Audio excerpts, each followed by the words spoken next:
Yesterday, the Diocese of Orange had a beautiful anniversary event that celebrates our 50th year since the inception of our diocese.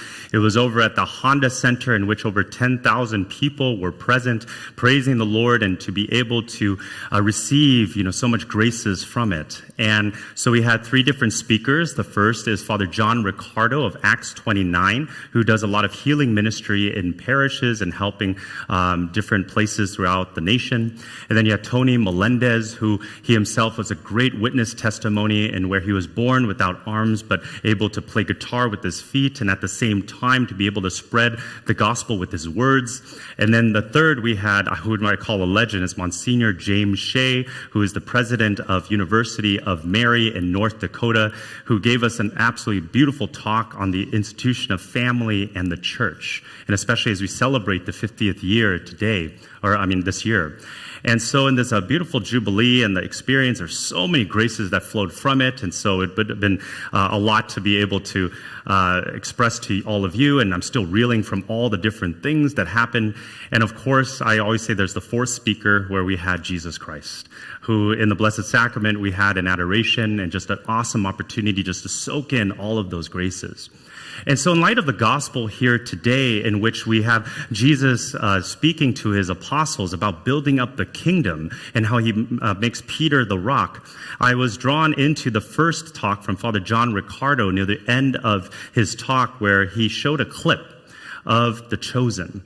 And in this clip was a conversation that Jesus was having with Thaddeus, who he chooses as one of his apostles.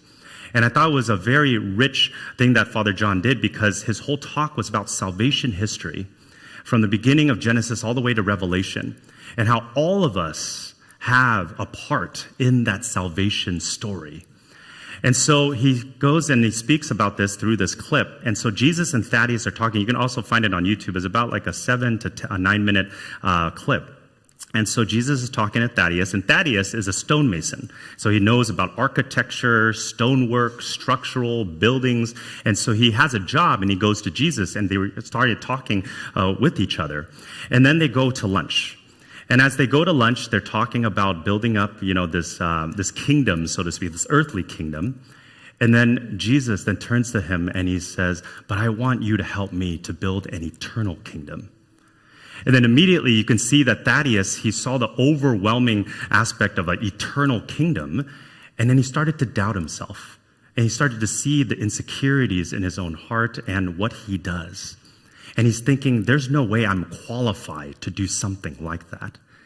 And I felt I was very moved, by the way. Actually, I was moved to tears as I was watching this whole scene, because I almost saw myself in Thaddeus.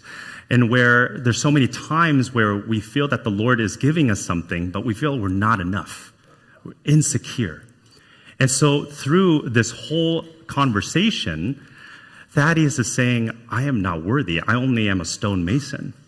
And this kingdom you think of, what are you talking about? What's the job description? What is the security? What's the insurance policy, of all this? And so he started to really think about all these sort of things.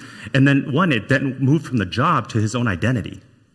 He started doubting his own identity because he saw himself as a stonemason, and where he didn't see himself being possibly a part of building this eternal kingdom.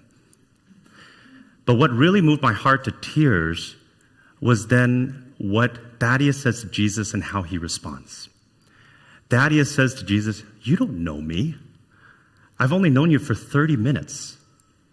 And then Jesus looks very intently at him, looks right into his eyes, and he says, "Yes, I do know you." And this took on even a more heavy weight, because this is Jesus. This is God. And when he says, "I know you," he's not saying, "I know you as a stonemason," or "I know you from your job. I know you by your securities." "I know you because you are my son." In the gospel today, as Jesus is speaking to his apostles, he asked them a question: who do people say that I am? And right after he says, who do you say that I am? We are made in the image and likeness of God, imago Dei. And I ask us to actually reflect that mirror back on us. Do we sometimes, as we go about life, worry so much about who do people say that I am? and then build an ideal towards that. And then that question, who do you say that I am? What do we say about ourselves? Are we our shortcomings? Are we our insecurities? Are we our attractions? Are we our job, our occupation, our student? Or do we say that we are beloved son and daughter of God? When Jesus looks into us and he asks us, who do you say that you are?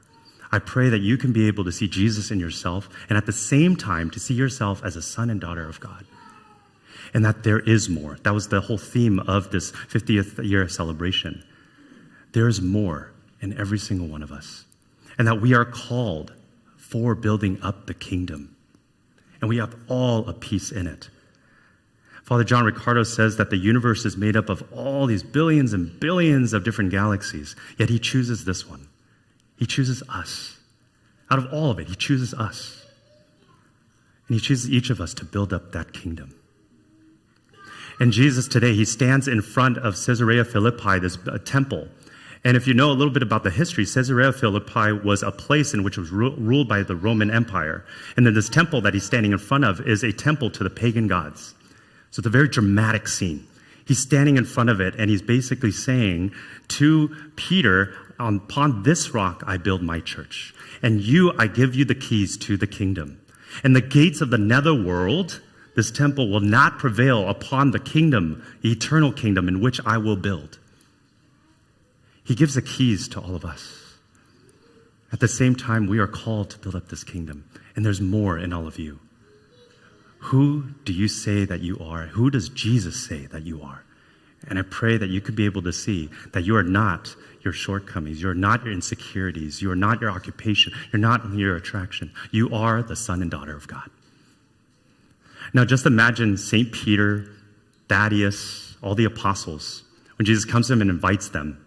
I can't imagine, again, what Thaddeus was experiencing was all the apostles and all of us, seeing our shortcomings. Thaddeus, if you didn't know, if you look at the stained glass window right over there, Thaddeus is St. Jude. And St. Jude is the patron of lost causes. And also I've learned when the relic of St. Jude was going about the diocese, I went and the priest was preaching about how he's also the patron of the forgotten. Because when people prayed to St. Jude, they were afraid that they were praying to Judas Iscariot, the betrayer. And so they were like, I probably prayed to the other apostles. But then St. Jude became this very beautiful saint in reminding us that we are not lost causes, reminding us that we are not forgotten. And so, my dear brothers and sisters, who does Jesus say that you are? You are a son and daughter of God. And we are called to build up the kingdom here on this earth.